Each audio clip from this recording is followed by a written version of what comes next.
আসসালামু আলাইকুম সুপ্রিয় দর্শক মণ্ডলী, আজকে আমরা একটা ভিন্ন রকম ভিডিও নিয়ে আপনাদের সামনে হাজির হয়েছি।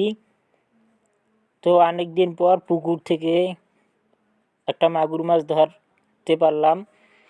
মাছটাকে বালতির পানিতে জীবিত অবস্থায় রাখলাম, নাহলে ভিডিওটা করা সম্ভব হতো না। তো এখন মাছটাকে দেখছেন বালতির ভিতর অল্প পানিতে কিভাবে ছোটাছুটি করছে, এদিক থেকে ওদিক, ওদিক থেকে ওদিক, হাতের ইশারাতে।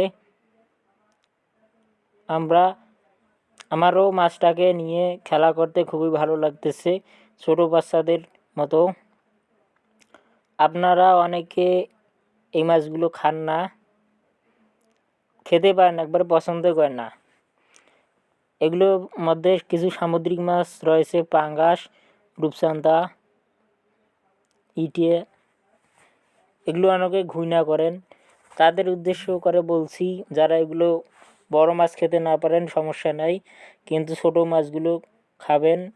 যেমন পুঁটি, চিংড়ি, ডারকিয়া, এগুলোতে অনেক পুষ্টি বিদ্যমান।